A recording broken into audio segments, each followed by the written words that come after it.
Hi friends, good morning.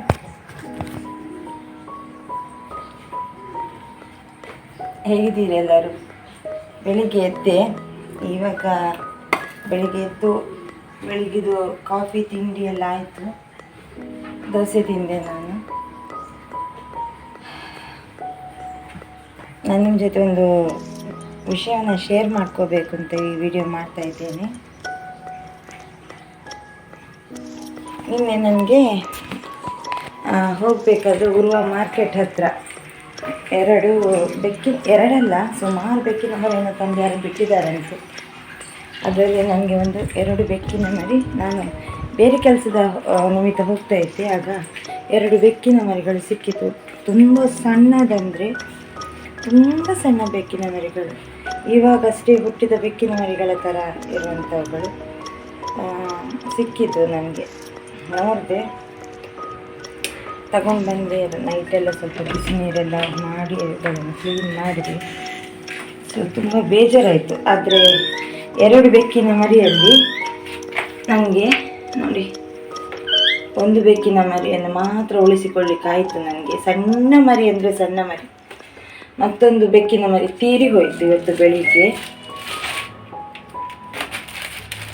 ಏನು ಮಾಡೋದಂತ ಗೊತ್ತಾಗ್ತಾ ಇಲ್ಲ ನನಗೆ. ಅಂದರೆ ಈ ಜನಗಳು ಹಾಗೆ ಮಾಡ್ತಾರೆ, ನಿಜವಾಗ್ಲೂ ಬೇಜಾರಾಗ್ಬೋದು ನನಗೆ. ನಾನೆಲ್ಲ ಮಣ್ಣು ಮಾಡಲಿಕ್ಕೆ ಎಲ್ಲ, ನಾನು ಬೆಳಿಗ್ಗೆ ಹೇಳುವಷ್ಟೊತ್ತಿಗೆ ಎಲ್ಲ ಇರುವೆ ಎಲ್ಲ ಬಂದಿತ್ತು ನೋಡಿ. ಹೀಗೆ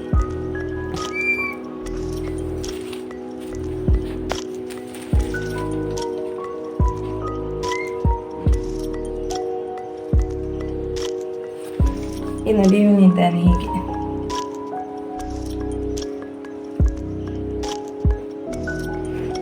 ನಿನ್ನೆ ತಂದಾಗಲೇ ನನಗೆ ಡೌಟ್ ಆಯಿತು. ಬಿಕಾಸ್ ಇನ್ನು ಸ್ವಲ್ಪ ಸಣ್ಣ ಮರಿ, ಅಷ್ಟು ಸಣ್ಣ ಮರಿಯನ್ನು ನಾವು ತಾಯಿ ಇಲ್ಲದೆ ನೋಡ್ಕೊಳ್ಳಿಕ್ಕೆ ಕಷ್ಟ.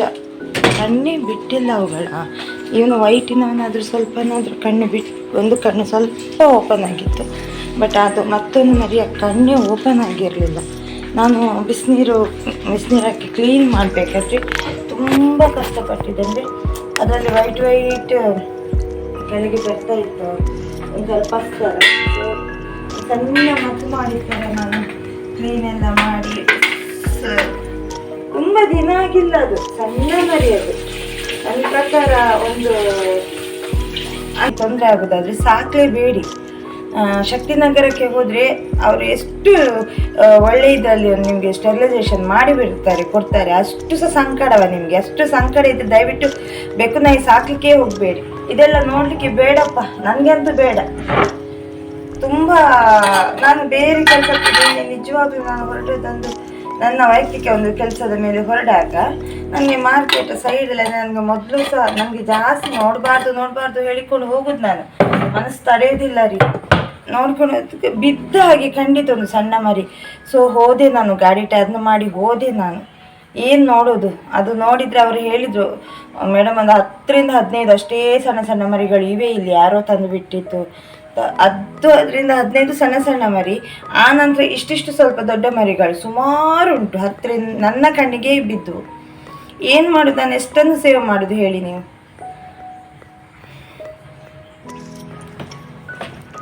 ತುಂಬ ಬದುಕಿಸ್ಬೇಕಂತಲೇ ತಂದೆ ನಾನು. ಬಟ್ ಅವನು ಅಲ್ಲಿ ಕೊಳೆತು ಸಾಯೋದಕ್ಕೇನೋ ನನ್ನ ಕೈಗೆ ಸಿಕ್ಕಿದ ಅಂತ ಹೇಳ್ಬಂತು.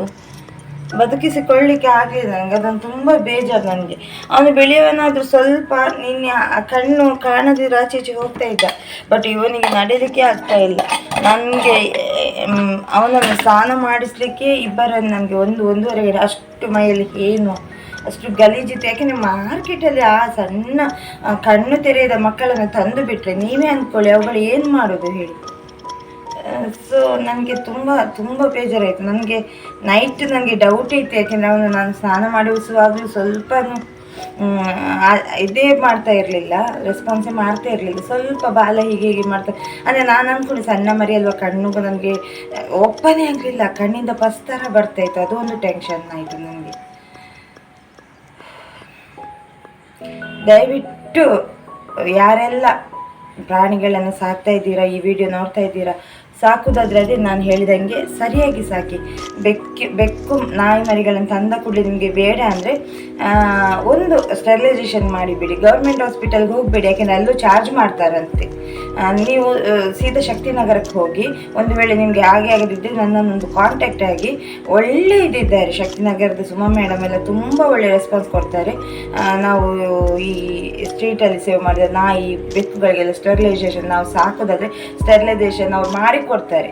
ಒಂದು 100, 200, 300, 500 ನಮ್ಮ ಲೆಕ್ಕದಲ್ಲಿ ಅನಿಮಲ್ ಕೇರಿಗೆ ಒಂದು ಡೊನೇಟ್ ಮಾಡೋದು ದೊಡ್ಡದಲ್ಲ ನಮಗೆ. ನಾವು ದಿನಕ್ಕೆ ಒಂದು 500, 1,000 ಮೀನು ತಂದು ತಿನ್ನೋರು ಎಷ್ಟೋ ಜನ ಇದ್ದಾರೆ. ಇದು ಪಾಪ ರೀ, ಇಂಥದ್ದೆಲ್ಲ ನೀವು ಅದು ತಾಯಿಯ ಆ ರೋದನೆ ನಿಮಗೆ ಶಾಪ. ಇದು ಈ ಮಕ್ಕಳ ಈ ಹಿಂಸೆ, ತಾಯಿಯ ರೋದನೆ. ಈಗ ಆ ತಾಯಿ ಎಷ್ಟು ಹುಡುಕ್ತಾ ಇರ್ಬೋದು ಆ ಮಕ್ಕಳನ್ನು. ನಾನು ಲಾಸ್ಟ್ ಟೈಮ್ ಒಂದು ವಿಡಿಯೋ ಮಾಡಿದ್ದೆ ಇದೇ ಥರ. ತುಂಬ ಬೇಜಾರಾಗುತ್ತೆ ನನಗೆ. ಆ ತಾಯಿ ಮರಿಗಳನ್ನು ಹುಡುಕ್ತದೆ. ಮರಿಗಳು ಹಾಗೆ, ತಾಯಿ ಇಲ್ಲದೆ ಬದುಕುವುದಿಲ್ಲ. ನಿಮಗೆ ಗೊತ್ತಿದೆಯೋ ಗೊತ್ತಿಲ್ಲ. ನನ್ನ ಮನೇಲಿ ಒಂದು ಬೆಕ್ಕಿತ್ತು, ಅವಳು ಮರಿ ಹಾಕೋದು, ಫೀಡ್ ಮಾಡೋದೇ ಇಲ್ಲ. ಪ್ರೀತಿ ಎಲ್ಲ ಉಂಟು, ಫೀಡ್ ಮಾಡೋದೇ ಇಲ್ಲ.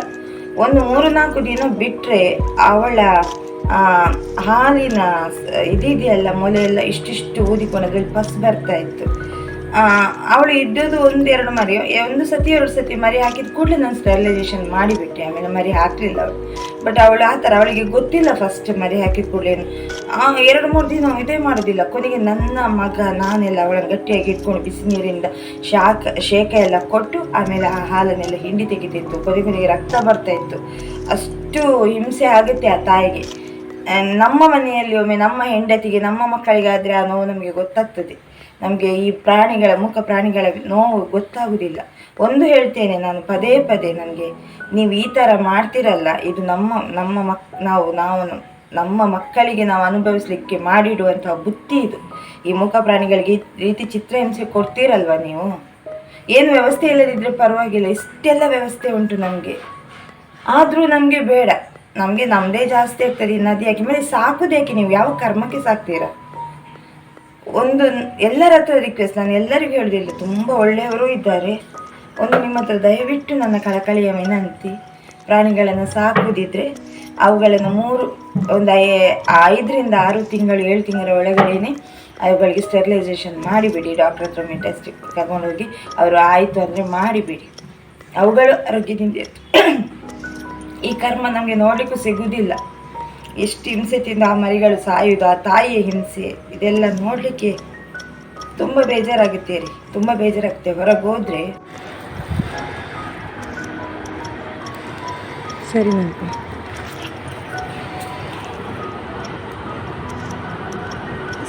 ಸರಿ ಜಪ್ಪ ಕೈಟೆ ಮಲ್ತ್ ಮಗದಲ್ಲ.